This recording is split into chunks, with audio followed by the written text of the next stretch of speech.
रज़ी अल्लाह ताला अन्हु के कदम मुबारक इस जमीन पर रंजा हुए।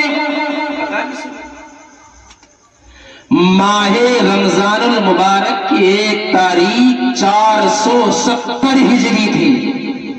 जब आप पैदा हुए तो एक रमजान की तारीख, माहे रमजान की पहली तारीख 470 हिजरी दिन जुमे का था। दिन जुमे का मुताबिक 17 मार्च 1078 ईस्वी। और इस वक्त कितनी चल रही है? 2024 चल रही है इस वक्त ईस्वी। पता नहीं है मास्टरों को भी कि ईस्वी कहते किसे। सही बता रहा हूं, वैसे नहीं जानते कि सन 2024, ये पता नहीं है कि ईस्वी है क्या चीज। सुभान अल्लाह, बड़ी देर से आए भाई। क्या बात फालतू साहब, इतनी सुस्ती करोगे तो हो गया काम।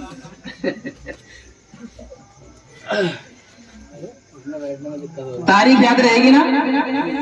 हमारी अरबी महीने की तारीख, माहे रमजान की एक तारीख दिन जुमे का, हिजरी 470 याद रहेगी ना? 470 हिजरी एक रमजान की तारीख थी। अब इसे भी आ जाओ तो 17 मार्च थी। 1018 ईस्वी थी।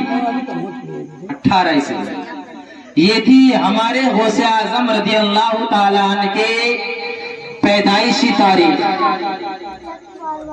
आपका नाम अब्दुल कादिर जीलानी रज़ी अल्लाह ताला अन्हु, आपका लक़ब मुहय्यिद्दीन, जिसका माना होता है दीन जिंदा करने वाला। मुहय्यिद्दीन जिंदा दीन करने वाला, इसका माना ये है गौसे आजम की तारीख। लेकिन गौसे आजम रज़ी अल्लाह ताला अब दुनिया के अंदर तशरीफ ले गए। जब दुनिया के अंदर तशरीफ लाए तो आपकी करामतों का ज़ुहूर होना शुरू हो गया। ज़ुहूर होना शुरू हो गया। गौसे आजम रज़ी अल्लाह ताला अन्हु की बात आ गई तो मैं आपको एक बात बता दूं। आपने सुना होगा कि वो 12 साल की डूबी हुई बारात है। नहीं सुनाई? ये सुना? 12 साल की कब्बालों से सुना होगा, किसी से सुना हो या ना सुना हो, वो तो सुनाई देते हैं। 12 साल की डूबी हुई बारात को गौसे आजम ने एक ही लम्हे में निकाल कर खड़ा कर दिया। लेकिन आता मैं उसी के ताल्लुक से बयान कर दूं। गौसे आजम का दौर नहीं था, गौसे आजम का दौरा नहीं था। एक ज़ईफ़ा थी, एक ही बेटा उसका था। अब ज़ईफ़ा उसको पाल रही थी, पोस रही थी, उसकी परवरिश करने में लगी हुई थी। और उसकी तमन्ना ये थी कि जब मेरा बेटा जवान हो जाएगा, मेरे बुढ़ापे का सहारा बन जाएगा। जब मेरा बेटा जवान हो जाएगा, चांद सी दुल्हन घर में लेकर के आएगा। जब मेरा बेटा जवान हो जाएगा, चांद सी दुल्हन मेरे घर के अंदर आएगी तो मेरे बेटे की दुल्हन आकर के मुझे अपने हाथों से खाना खिलाएगी, अपने हाथों से बना बना करके खिलाएगी। मुझे राहत और आराम की सुकून मिल जाएगा, मुझे राहत और आराम की सांस मिल जाएगी, ऐशो इशरत की जिंदगी मुझे मिल जाएगी। कितनी दिक्कतों से उस ज़ईफ़ा ने अपने बेटे की परवरिश की थी। और ये हर एक माँ की तमन्ना होती है कि मेरा बेटा जवान होगा, मेरा बेटा जवान होगा तो मेरे बुढ़ापे का सहारा बन जाएगा। ये तमन्ना होती है नहीं? यहाँ खातून बैठी है, इनको पता होगा, पता होगा कि हाँ हमारी तमन्ना ये है। आपने देखा होगा कि जिस घर के अंदर बेटियां ही बेटियां पैदा हो जाए, बाप अगरचे अलकसा जाएगा लेकिन माँ ऐसी है कि कभी नहीं अलकसाती, नहीं अलकसाती। और वो भी कोई बाप ऐसा होगा जो बेटियों से अलकसाएगा, कोई 100 में एक आदत होगा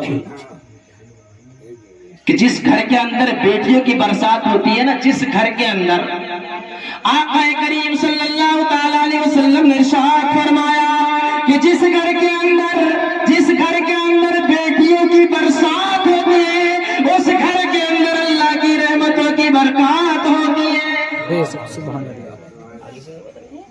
उस घर के अंदर अल्लाह की रहमतों की बरसात होती है। बेटी घर के अंदर खाली हाथ नहीं आती, बल्कि अल्लाह की रहमतें लेकर के आती है। अल्लाह के फरिश्ते उस घर वालों को सलामी पेश करने आते हैं, उसके वालिदैन को सलामी पेश करने आते हैं, कहते हैं कि मुबारक हो, मुबारक हो, ऐ घर वालों मुबारक हो, मुबारक हो, तुम्हारे घर में बेटी क्या आई, अल्लाह की रहमतें आ गई है और अल्लाह पाक ने तुम्हें सलामती भेजी है। अल्लाह पाक ने तुम्हें सलामती भेजी है।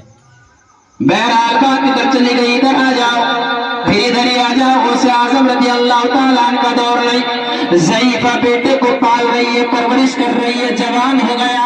अब जब जवान हो गया तो ज़ईफा को फिक्र हो गई कि बेटे के लिए जान सी अपनी वीडियो ये